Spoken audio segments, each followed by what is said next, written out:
moi et je te répondrai. Maintenant, toi, tu viens et tu pries. Et puis, Dieu ne dit rien. Il y a deux choses. La première possibilité, c'est laquelle? Dieu a certainement déjà parlé. Dieu a certainement déjà parlé. La deuxième? Pardon. Bon, suivez bien. Suivez bien. Quand je vous dis que nous avons la mauvaise information, est-ce que Dieu avait dit invoque-moi bien? Non. Et je te répondrai. Non. Est-ce qu'il avait dit ça? Non. Mais voyez, nous disons déjà que certainement on ne l'a pas bien invoqué. C'est nous-mêmes. Hein? Dieu dit simplement que tu ne l'as pas invoqué. Mais comme toi, tu ne veux pas voir la vérité en face. Tu te dis, je l'ai invoqué, mais peut-être pas bien.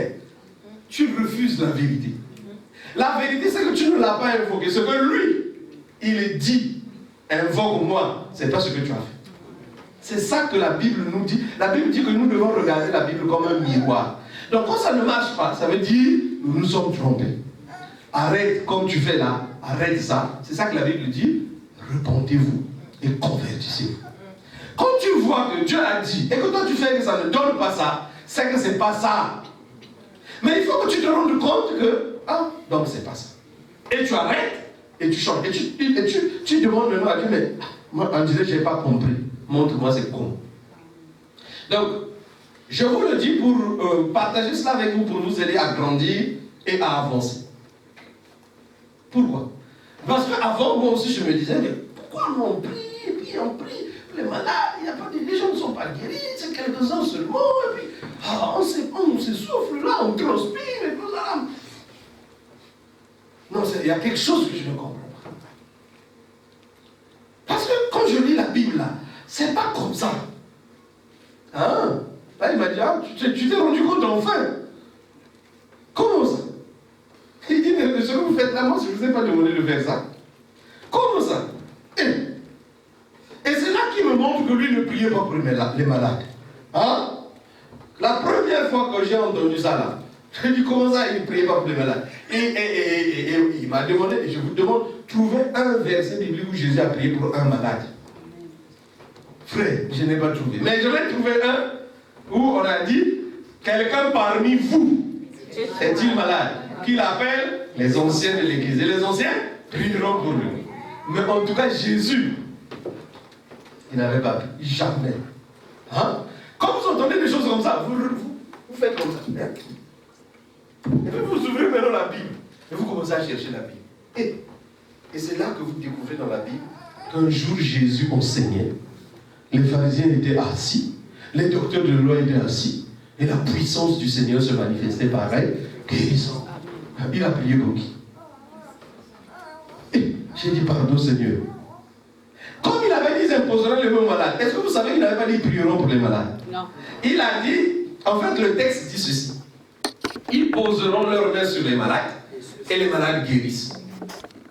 Il n'a pas dit ils prieront pour les malades, mais nous on en a fait la prière pour les malades. Donc ce que nous faisons, c'est parce que Jésus a demandé.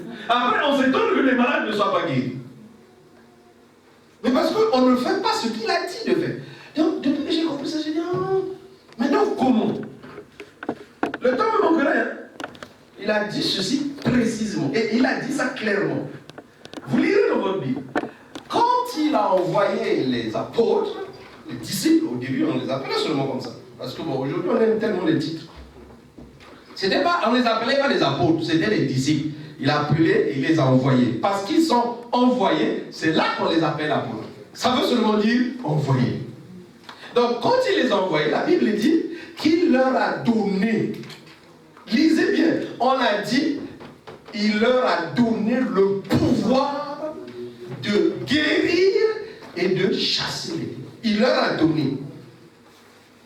Donc, il n'a pas dit d'aller prier. Lisez bien ce qu'il a dit. Il a dit, allez, proclamez, guérissez les malades, purifiez les lépreux, ressuscitez les morts. C'est ce qu'il a dit. Il n'a pas dit aller prier pour les gens. Vous savez pourquoi nous prions? Parce que nous n'avons pas reçu ce pouvoir.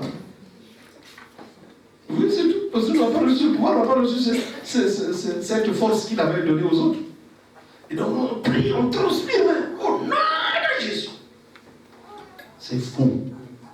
Mais tant que tu ne te rends pas compte et que tu n'acceptes pas que tu es dans la fausseté là, tu es pasteur, tu es apôtre, ça c'est ton problème. Mais tant que tu ne te rendras pas compte et que tu n'accepteras pas que c'est pas vrai, c'est pas comme ça, tu vas continuer comme ça. Tu vas te retrouver amassé par les autres alors que tu devais aller à la carte pour service. Est-ce que vous comprenez ça? C'est quand j'ai compris ça que j'ai dit pardon Seigneur. Donc maintenant il fallait que je lui demande en fait comment. Là il m'a dit je vais te montrer. Donc quand vous voyez ce qui se passe, ça peut vous sembler waouh. Oui mais moi c'était mais qu'est-ce que j'ai fait tout ce temps-là? Hier vous avez entendu votre pasteur vous dire qu'avant il pensait qu'il donnait à Dieu. Quand il a compris, il a dit quoi? Pardon Seigneur. J'avais fait la même chose, j'avais dit pardon Seigneur. Donc il y a des gens qui n'avaient pas été guéris à cause de moi, parce que je priais pour eux. Vous vous rendez compte? Mais il faut qu'on rattrape ça. Si j'avais déjà prié pour toi la dernière fois, tu n'avais pas été guéri, on va rattraper ça. Amen. Dis à ton voisin, séance de rattrapage. Séance de rattrapage. J'ai dit pardon Seigneur, pardon. Mais vous vous rendez compte? Mais je crois que vous ne vous rendez pas compte. Bon, est-ce que vous vous rendez compte le nombre d'églises où on fait n'importe quoi? Amen. Et nous appelons ça des églises de réveil. on est en plein sommeil. Bon, déjà nous on est mieux que les autres là. Mais on appelle ça des églises de réveil. Est-ce que vous vous rendez compte de la bêtise? C'est grave. Imaginez que je commence à prêcher ça. Vous croyez que les pasteurs vont m'aimer? Non. C'est pour ça que vous n'entendez jamais parler de moi. Je dis chut. Parce que si j'ouvre ma bouche, ça va être grave. Il y en a qui devront abandonner le ministère. Oui, ils devront fermer les églises. Si moi j'ouvre la bouche, vous ne me connaissez pas. Donc, c'est pour ça que je suis tranquille. Je ne parle pas beaucoup. Parce que c'est trop dangereux. On risque de me tuer. Avant, je ne comprenais pas pourquoi les pharisiens et les docteurs voulaient tuer Jésus. Parce que c'était un problème sérieux pour leur popularité et leurs églises. C'était un danger public. Vous ne vous rendez pas compte parce que ça ne vous dit rien. Sur ce terrain-là, dans cette dimension.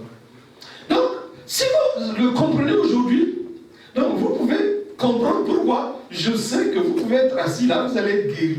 Amen. Parce que je sais comment ça marche maintenant. Amen. Je sais que je n'ai pas besoin de prier pour toi. Je n'ai pas besoin de t'imposer les mains parce que j'ai reçu. Amen. Quand Jésus a dit, il leur a donné et il a dit allez. Donc comme j'ai reçu, je sais que c'est formidable. Je n'ai pas besoin de te toucher, je n'ai pas besoin de t'imposer les mains. Je sais que tu vas être guéri. Amen. Donc quand vous me voyez sourire, parce que je suis content. Amen. Est-ce que vous vous rendez compte? Je n'ai pas besoin de me pulmoner, je n'ai pas besoin de transpirer, je vais te communiquer la guérison. C'est merveilleux. Amen. Vous ne vous rendez pas compte? C'est merveilleux. Est-ce que vous vous rendez compte que vous allez voir le docteur sans consultation, tu es guéri? Amen. Je ne sais pas si vous vous rendez compte. Amen. Le docteur, normalement, il doit d'abord faire le diagnostic, et puis la prescription, et puis tu reçois la guérison. Oh, moi je suis plus que ça. Amen. Je n'ai pas besoin de te consulter, je t'offre la guérison. C'est pas merveilleux ça? Amen. Je n'ai pas envie d'aller partout. Non. Pourquoi? Il y a des gens que je n'aime pas. Il y a des gens que je n'aime pas.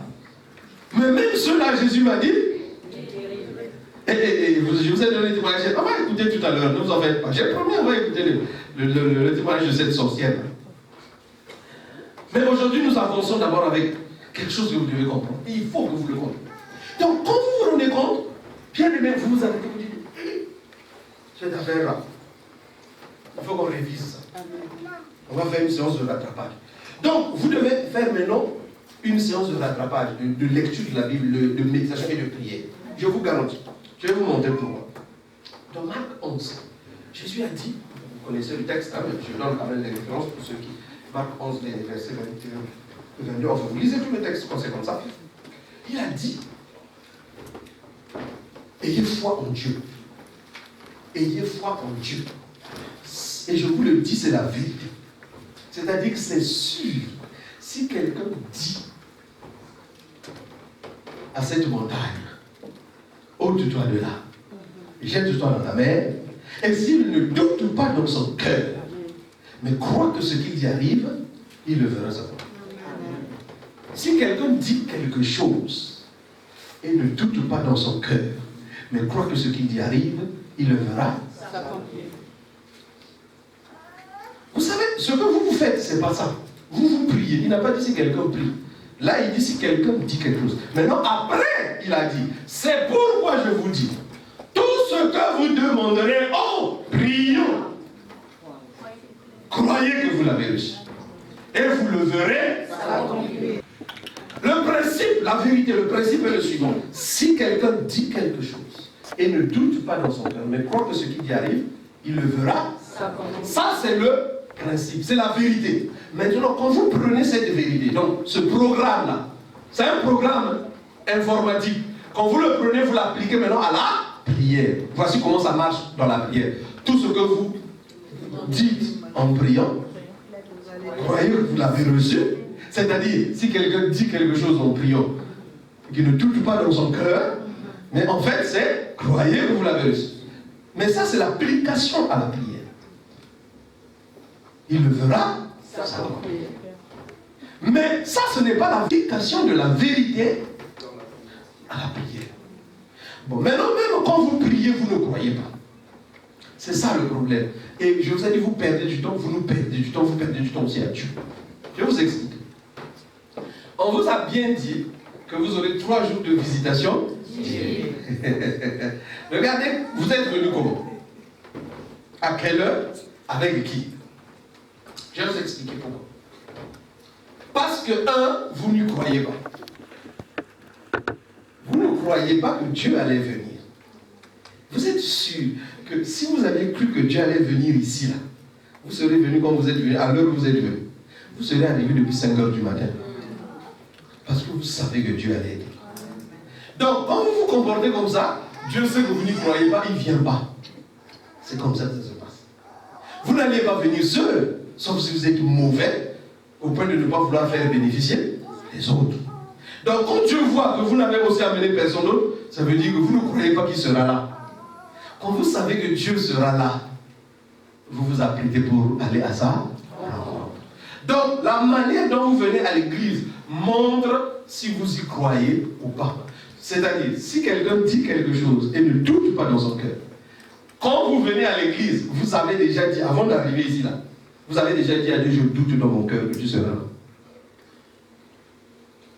Vous suivez? Peut-être que vous ne comprenez pas. C'est avant d'arriver ici que vous avez déjà raté votre miracle, votre bénédiction chez vous. Parce que quand vous êtes venu en retard, parce que vous ne croyez pas que Dieu allait être là. Et tu sais que Dieu sera là à 15 heures, toi tu viens à 16 heures. Ça ne va pas chez toi. Tu te prends pour qui? Hein? Non, ça ne va pas. Mais vous ne vous rendez pas compte. Et quand Dieu vous regarde, il sait que vous ne croyez pas. Donc il ne se dérange pas du tout. Après vous venez, vous criez, vous chantez, vous sautez, vous roulez par terre. Ça ne lui dit absolument rien. Pourquoi? Vous êtes des impolis pour lui. Oui, vous ne vous rendez pas compte, mais c'est ça. La ponctualité, c'est la politesse des rois. Et lui, c'est un grand roi. Amen. Donc, je veux que vous compreniez cela.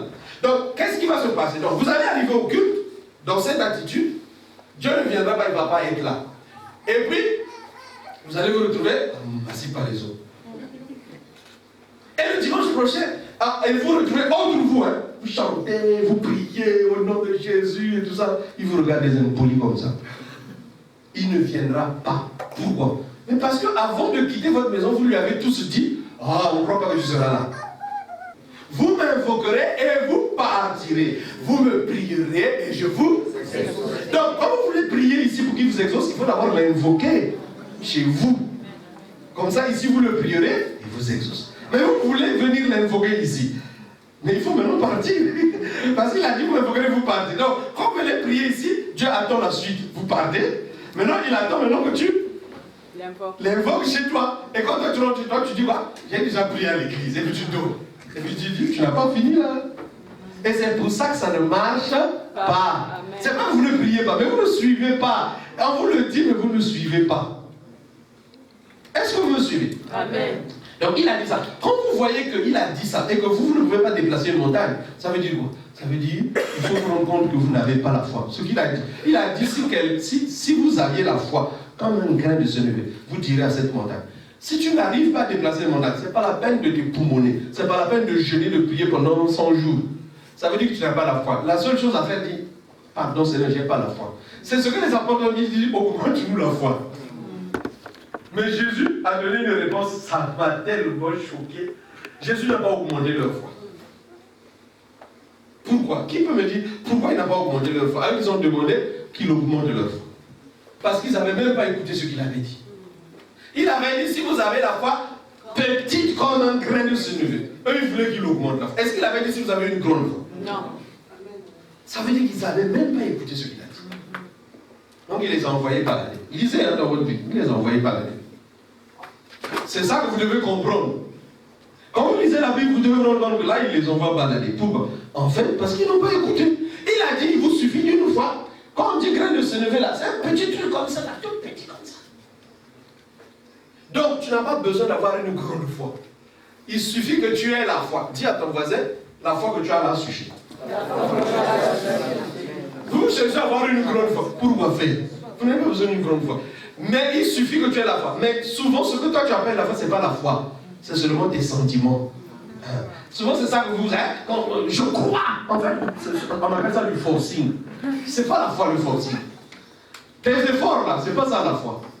Ce n'est pas ça la foi. La foi est une ferme assurance des choses qu'on espère, une démonstration de celles qu'on ne voit pas. Si tu crois, parce que la Bible dit ceci, tu crois qu'il y a un seul Dieu, tu crois que Dieu existe, c'est bien. Mais les démons aussi le croient. Eux, ils tremblent. Amen. Écoutez-moi. Les démons aussi croient comme toi. Eux, ils tremblent. Pourquoi ils tremblent? Parce qu'ils savent que c'est vrai que Dieu existe. C'est même pas vrai, il existe. Mais toi, tu t'imagines seulement qu'il existe. Donc en fait, tu ne crois même pas comme un démon. Tu ne te rends pas compte, tu n'es même pas capable de croire comme un démon. Quand tu viens au culte là, et tu viens là, d'abord tu t'habilles, c'est pas pour vraiment aller rendre gloire à Dieu, c'est pour te faire voir chez les autres copines là.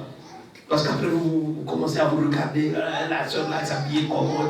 Donc c'est même pas pour adorer Dieu, rien du tout. La coiffure qu'elle a faite aujourd'hui, là, c'est la même coiffure que le dimanche passé. Et qu'est-ce qui se passe dans sa vie? Tu as vu son... elle a changé de rouge à lèvres. Ah, mais vraiment. Vous croyez que ça, c'est pour rendre gloire à Dieu? Non. C'est pas pour rendre gloire à Dieu. Regardez-moi ça.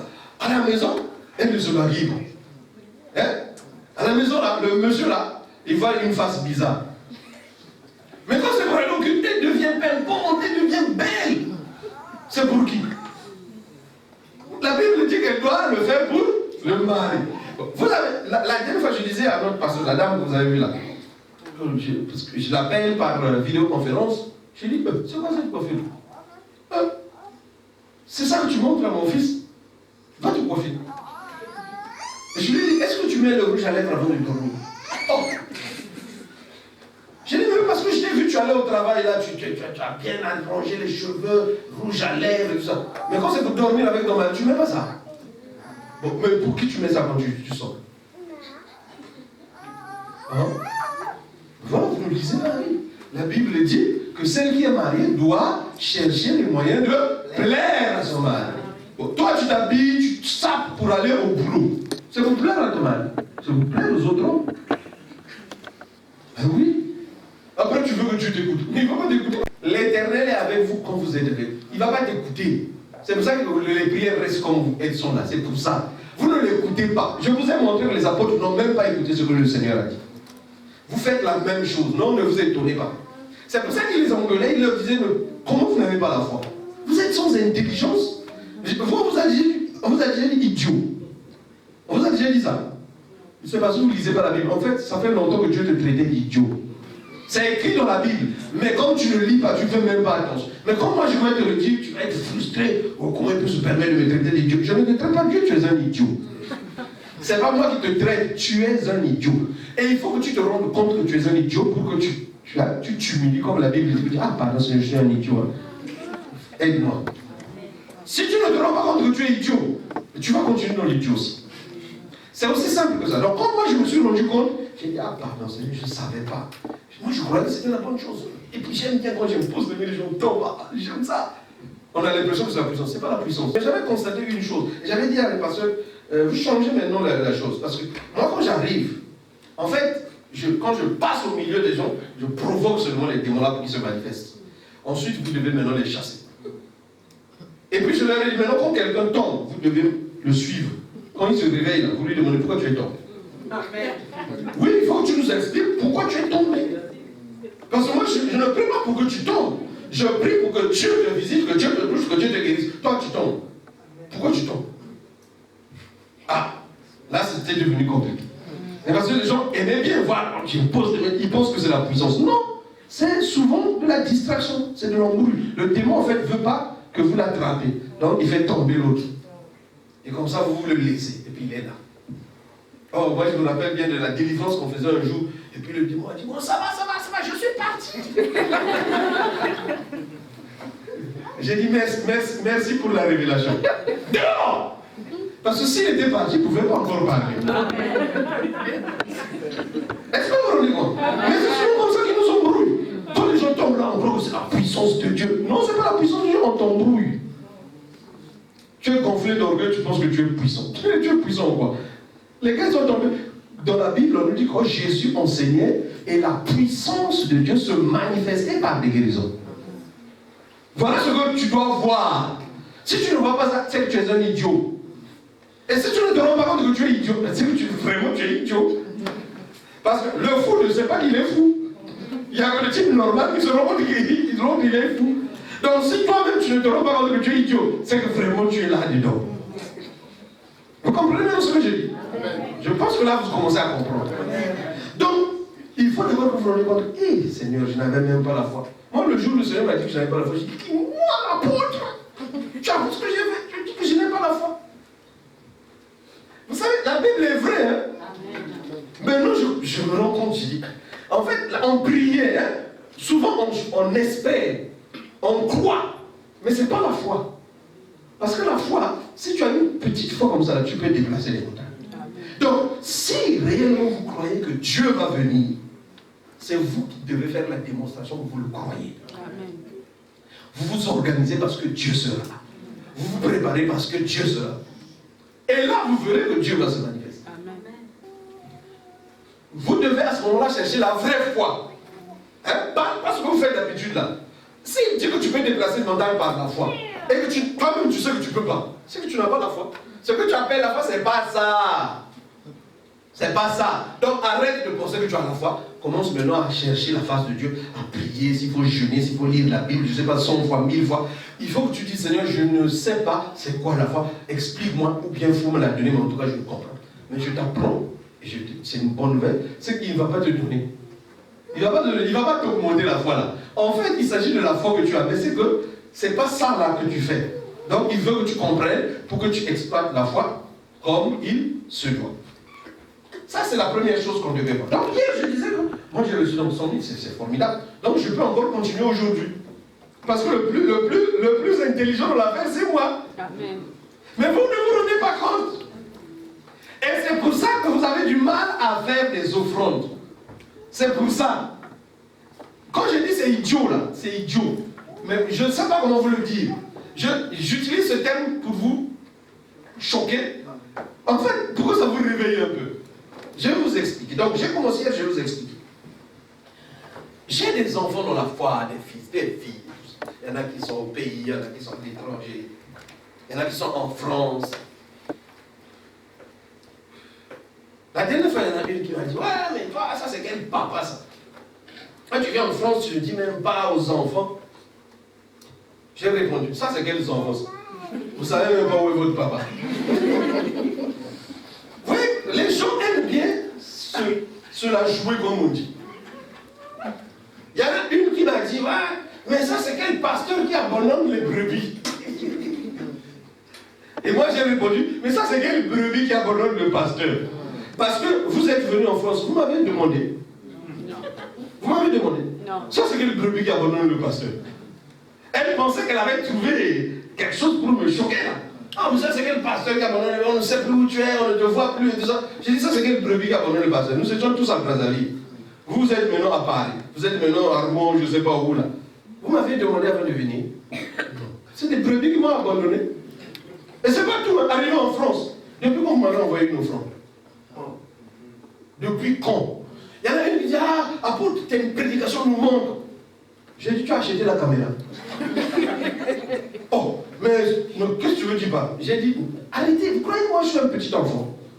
Tu veux donc, non seulement que si je prêche, tu veux en plus que j'achète la caméra, que j'enregistre pour toi, et puis que je t'envoie ça en France, ça ne va pas chez toi.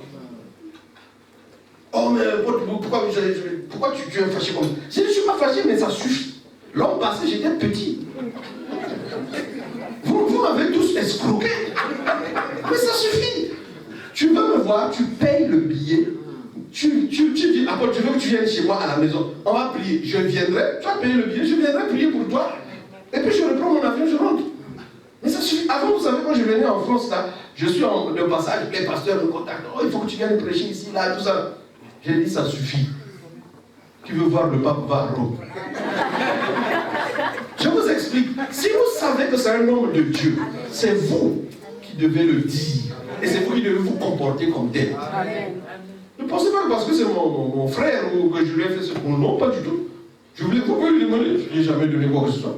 Je ne fais pas ces choses-là comme ça. Quand Dieu a parlé hier, j'ai dit, ah, c'est ça là que je cherchais. C'est ça là même. Mais il était où depuis ce temps-là? Je lui ai fait cette offrande. Pourquoi? Parce que je savais que j'allais recevoir plus. Amen. Et ne rêvez pas de dire, ah, si l'apôtre pouvait me donner ça, c'est que tu n'as pas compris. Je vais t'expliquer. Je vais t'expliquer. Bien même. Je vais t'expliquer. Donc, dans Malachie 1, verset 6, ceci. Si je suis père, où est l'honneur qui m'est dû? Un fils honore son père. Alors, moi, il y a des brebis comme ça qui se baladent dans la nature, qui disparaissent de l'église, là où je les ai laissés, qui se retrouvent dans des églises où je ne les ai pas envoyés. Et puis maintenant, quand ils me voient, ah, notre papa, je dis, arrêtez-moi, cette hypocrisie-là. C'est pour ça que je ne vous dis pas que je suis là, que je viens, parce qu'on ne se connaît pas. Au moins là, c'est clair. Mais si vous faites semblant de me prendre pour votre père, la Bible dit, si je suis père, où est l'honneur qui m'est dû?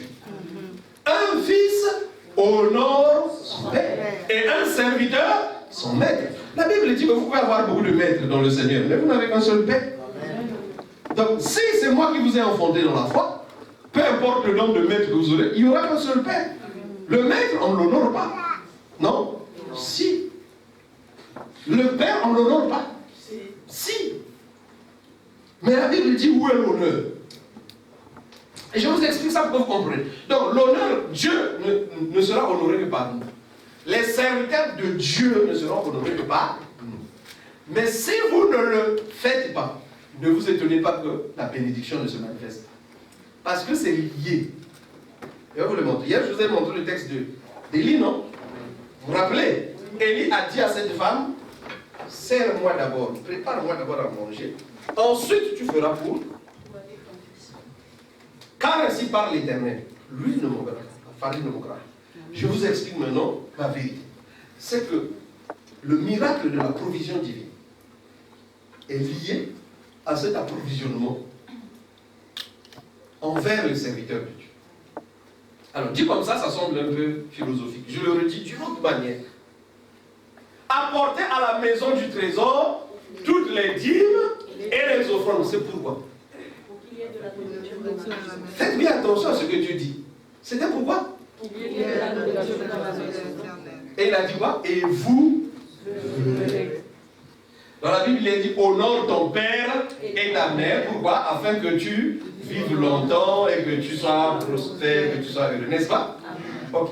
Ce que vous ne comprenez pas, que celui qui a des oreilles entend.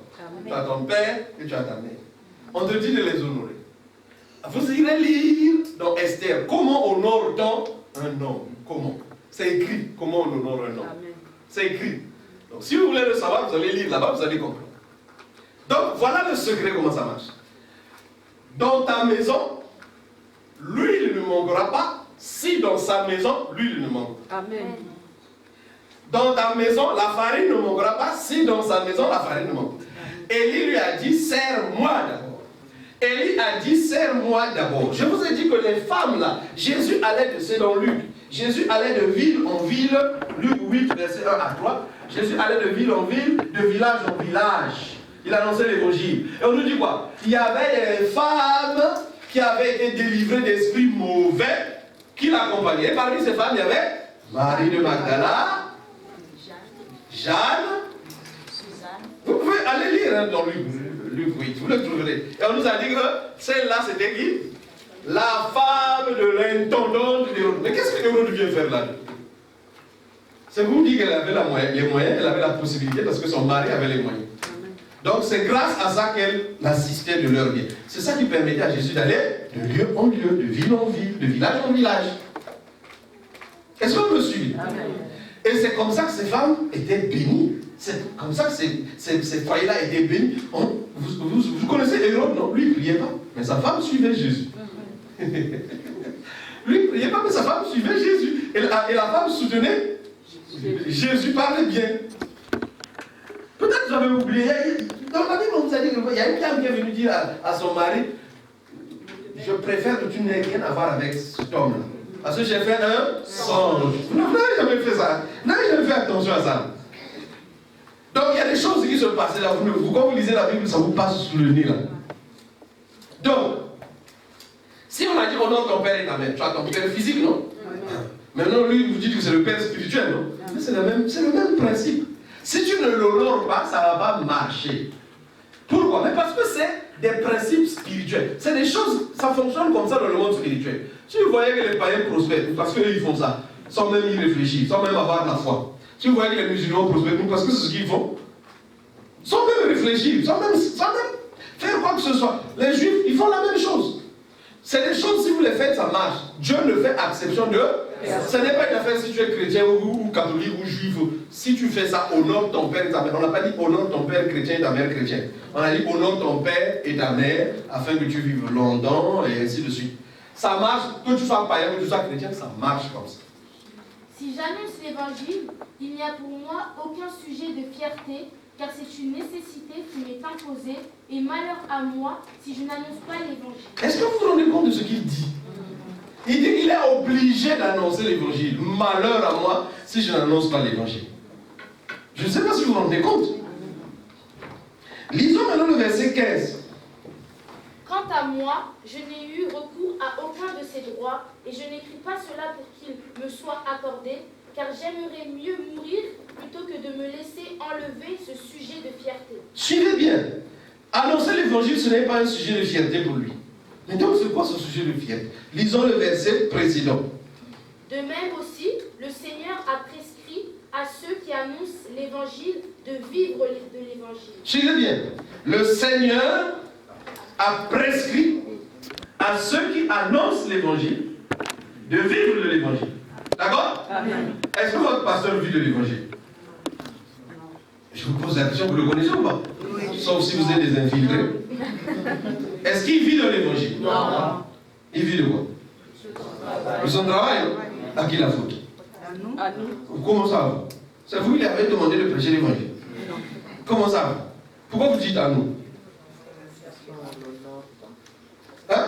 Parce qu'on n'honore pas de tout ce qu'on devrait faire. Lisons le verset précédent. Ne savez-vous pas que ceux qui assurent le service du culte sont nourris par le temple, que ceux qui servent à l'autel reçoivent une part de ce qui est offert sur l'autel? C'est parce que vous ne faites pas ça. Lisons le verset précédent.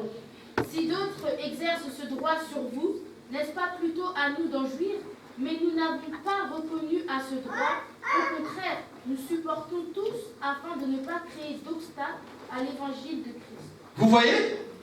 Est-ce que vous remarquez ce qu'il est en train d'expliquer ici? Amen.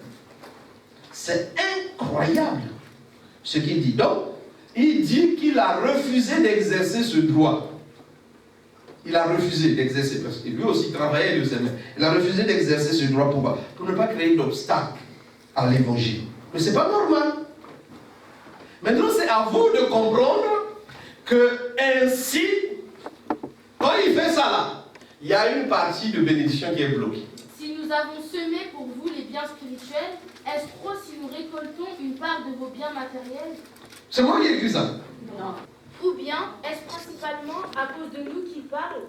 Oui, c'est à cause de nous que cela a été écrit, car celui qui laboure doit labourer avec espérance, Et celui qui bat le blé doit le faire avec l'espoir de recevoir sa part. On nous demande le verset précédent. En effet, il est écrit dans la loi de Moïse, tu ne mettras pas de muselière au bœuf quand il foule le grain. Dieu s'inquiète-t-il des bœufs? On nous demande le verset précédent. Est-ce purement d'un point de vue humain que je dis cela? La loi ne le dit-elle pas aussi? On nous demande. J'espère que vous suivez et que vous comprenez ce qu'il est en train de dire. Qui donc sert dans une armée à ses propres frais? Qui plante une vigne et n'en mange pas le fruit? Qui prend soin d'un troupeau et ne se nourrit pas du lait du troupeau? Bien. On utilise maintenant des termes faciles, clairs, pour que ce soit clair pour nous. On dit ceci. Bon, qui fait le service militaire à ses propres frais? Vous êtes la plupart des Français, n'est-ce pas? Service militaire obligatoire. Quand vous êtes allé au service militaire, est-ce que c'est vous qui avez payé? Non. Ce que vous mangez là-bas, c'est vous qui avez payé? Non. C'est ce qu'il dit là. Il dit vous les Français là. C'est ce qu'il dit c'est parce que vous n'avez pas bien suivi la version française. La version que vous avez, c'est la version Louis II. Mais la version française dit ceci. Et vous les Français là, est-ce que c'est vous qui payez le service militaire? Les frais de service militaire? Le matériel d'entraînement au service militaire? C'est vous qui payez ça? Non. Vous répondez quoi les Français? Non. Maintenant, pourquoi quand c'est à l'église, vous voulez que ce soit l'église qui paye? Vous voulez que ce soit le pasteur qui paye? Qu'est-ce qui ne va pas chez vous?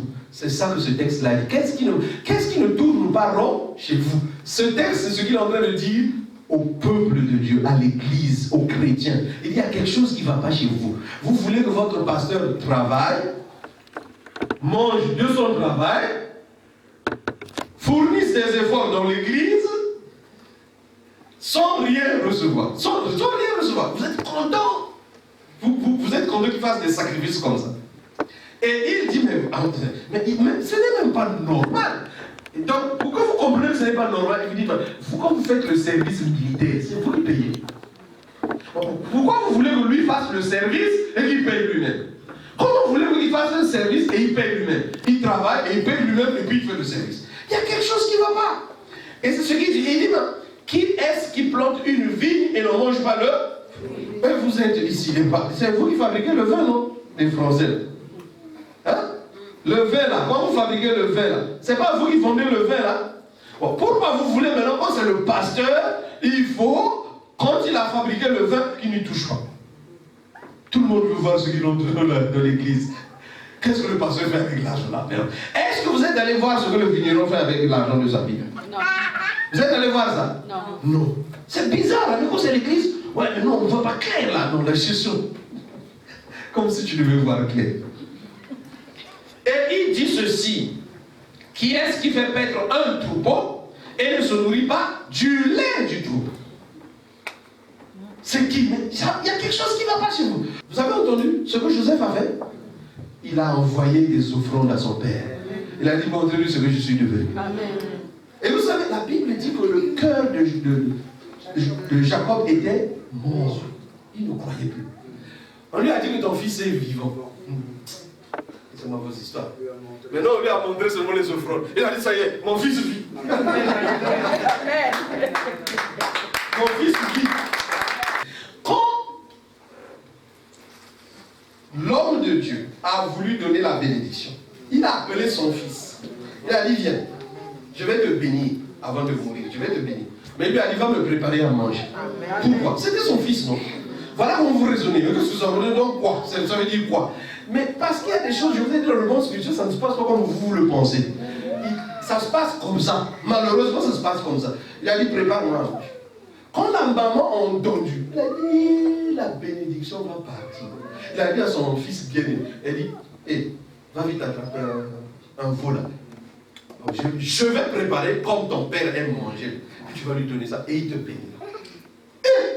Le fils a dit, mais ça c'est de l'arnaque.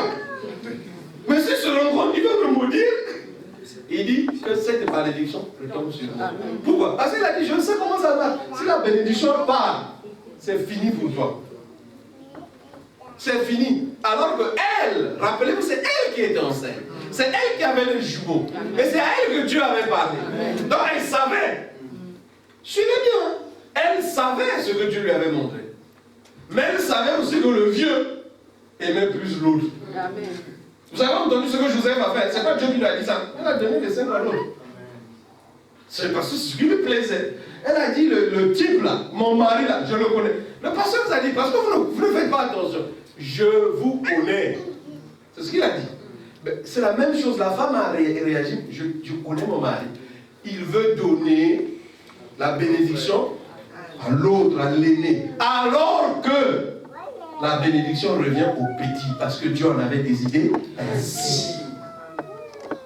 Dieu en avait décidé ainsi. Donc il a dit, il risque de commettre l'erreur. C'est pas grave. Et il savait qu'il n'allait pas être maudit. Donc elle a dit, il va préparer. Il a préparé à manger. Donc avant de venir, il fallait qu'il mange. Oh, mais qu'est-ce que ça va, la bénédiction, et lui manger? Mais c'est ce que je suis en train de m'évertuer de vous expliquer, que Élie a expliqué à la veuve là, prépare-moi d'abord, tu recevras la bénédiction. Amen. Voilà comment ça marche. Donc, serre-moi d'abord, l'huile ne manquera pas, la farine ne manquera pas. Mais il faut que tu me serves d'abord. Amen. Prépare-moi à manger, puis je te bénirai. C'est comme ça que ça marche. C'est comme ça que ça marche. Donc, je vais vous donner un secret. Si vous le comprenez, c'est le si vous ne le comprenez pas, mais tant pis. Si je suis le pasteur, je dois me nourrir du lait du troupeau. Bon, ça veut dire quoi?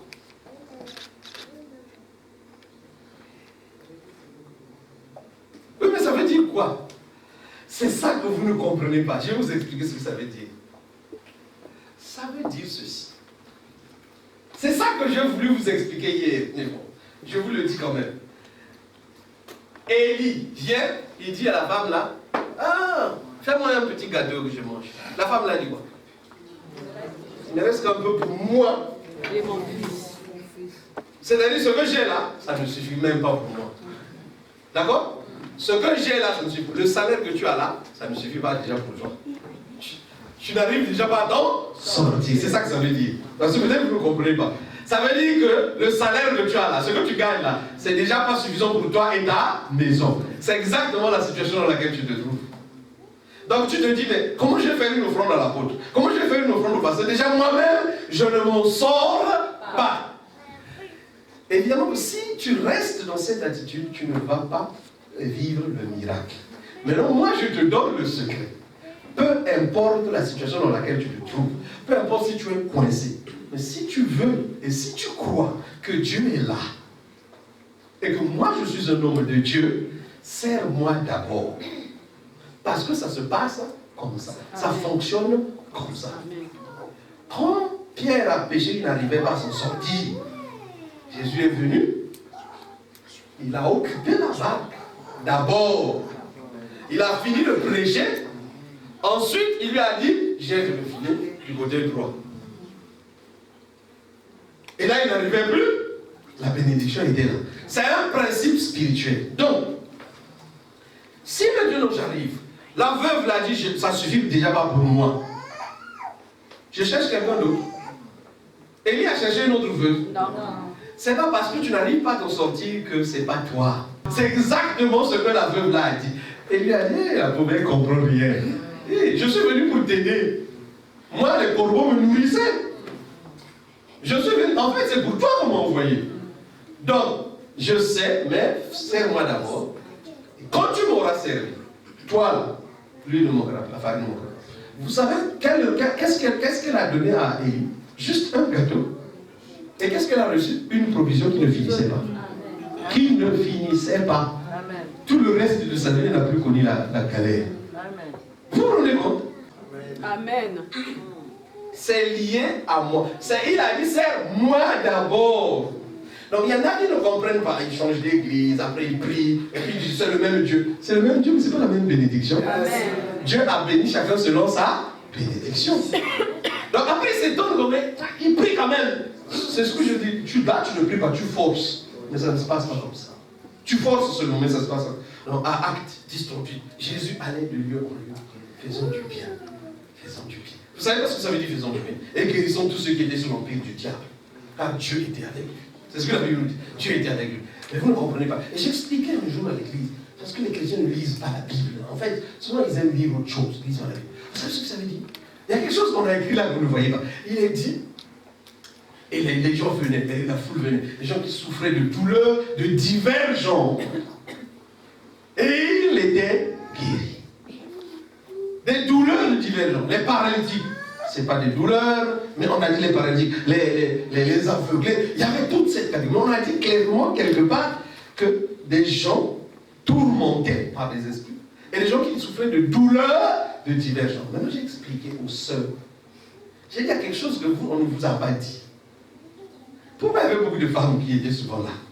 En fait, il y avait quelque chose qui se passait quand Jésus était là. C'est que les femmes qui venaient assister, qui venaient suivre, elles étaient guéries de quelque chose qui avait les femmes qui souffrent de ça. Cette douleur-là, il y a les femmes qui connaissaient ça. Les règles douloureuses. Et donc, les femmes-là n'en revenaient pas. Elles étaient guéries. Mais ça, elles ne pouvaient pas en parler. C'était un secret seulement. Mais elles étaient nombreuses. Se passait le mot. J'ai expliqué à l'église, j'ai expliqué aux sœurs. J'ai dit, vous les chrétiens là, vous souffrez de règles douloureuses pour rien. C'est parce que vous ne lisez pas la Bible, vous ne priez pas. Il est dit ici, les douleurs des divergents. Ce n'est pas des douleurs. Ce n'est pas des douleurs. Il y en a qui n'ont pas ces douleurs, mais il y en a qui ont des douleurs. J'ai dit, regardez bien. Et Dieu a dit, de tout, il les guérissait tous. Il y en a une qui m'a écouté, qui a compris. Elle souffrait de ça depuis longtemps. On lui avait dit, et nous, quand elle a donné le témoignage, c'était à mourir de rire. Elle a expliqué tout ce qu'on lui a fait boire, manger, et tout ça, pour s'en débarrasser. Après, on lui avait dit que, non, souvent ça s'arrête quand tu vas tomber enceinte, quand tu vas enfanter. Or, il y avait sa grande sœur qui avait déjà eu un enfant, puis elle continuait d'avoir des règles douloureuses. Donc, il s'est rendu compte que ce n'était pas vrai. Donc, elle se demandait comment s'en sortir. Et puis, elle a écouté le message. Puis, elle est rentrée chez elle, elle a eu des règles douloureuses. Oh, là, elle s'est révoltée. Elle a dit, mais on nous expliquait que ces douleurs, non, Jésus les a portées. Non, elle a prié maintenant sur elle-même. Moi, je n'étais pas là. Elle a prié pour elle-même, elle s'est imposé les mains, elle a prié. Ce que je leur avais expliqué, comment prier. On ne prie pas vraiment, hein, mais comment on s'adresse à la maladie. Elle a fait. Les douleurs ont disparu. Maintenant, elle est venue témoigner. Elle était tellement contente. Moi, j'avais honte. Mais elle était tellement. Elle expliquait aux autres qu'elle n'a plus ses règles douloureuses. En fait, maintenant, même quand ça arrive, elle est surprise même de constater qu'elle a déjà ses règles. Elle explique. C'est en ligne. Hein. Si vous allez sur le site de l'église, vous trouverez ça. Il y avait une sœur qui était là, qui avait écouté aussi. Bon, mais elle n'a pas trop pris ça au sérieux. Elle est rentrée maintenant. Là, nous étions à Ouagadougou. Elle est rentrée à Brazzaville. Mais elle avait un autre problème. Le problème qu'elle avait, c'est qu'elle ne pouvait pas supporter quand on tresse. Ça fait tellement mal. Donc, pour la tresser, il faut prendre 3 jours. Pourquoi? Parce que quand on commence là, ça fait trop mal. Donc, elle dit arrêtez. Puis elle va un peu souffler. Puis on vient encore le 2e jour. C'est comme ça qu'elle se tresse.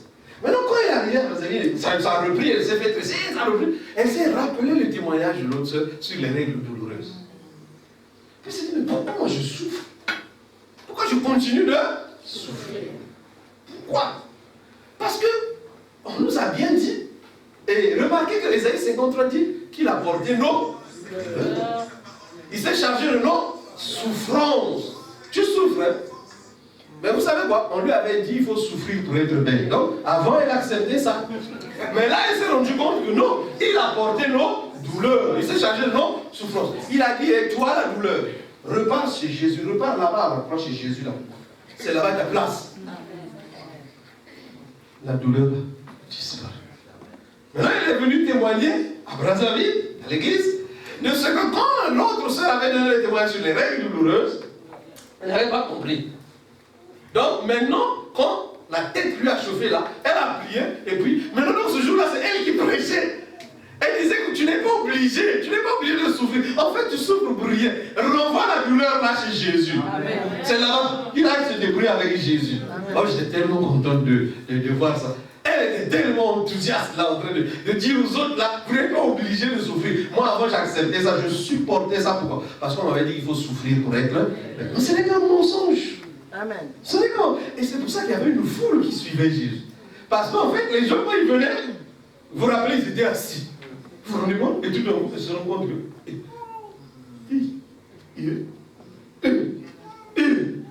C'est parti.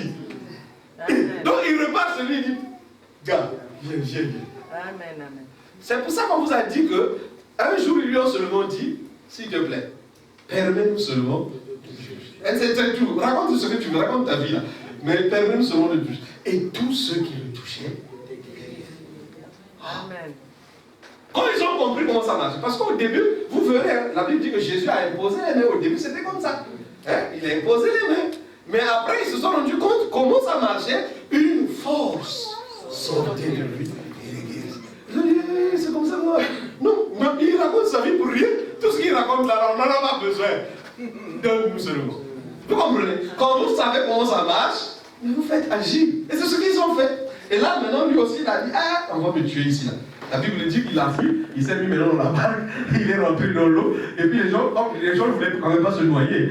Donc ils l'ont attendu de l'autre côté. Et puis il est allé de l'autre côté là-bas, ils l'ont suivi de l'autre côté. Pour vous montrer de quoi nous parlons dans la Bible. Nous parlons de Dieu. Amen. Nous parlons de la puissance de Dieu. Nous ne parlons pas de notre église. Nous ne parlons pas de ce que nous croyons, ce que nous souhaitons. Nous parlons de Dieu. Amen. Est-ce que vous comprenez? Je ne suis pas venu parler de moi ou de votre pasteur, je parle de Dieu. Et ce que je vous ai dit là, c'est ce que Dieu dit. Amen. Et c'est ce que vous ne voulez pas comprendre, que j'essaie de vous faire comprendre. C'est tout. Amen. Quand vous allez le comprendre, je vous assure, vous allez sourire. Comme on dit chez nous, voix ça. Vous savez que la vie sera belle pour vous, quoi. Vous allez vous rendre compte que la vie est belle.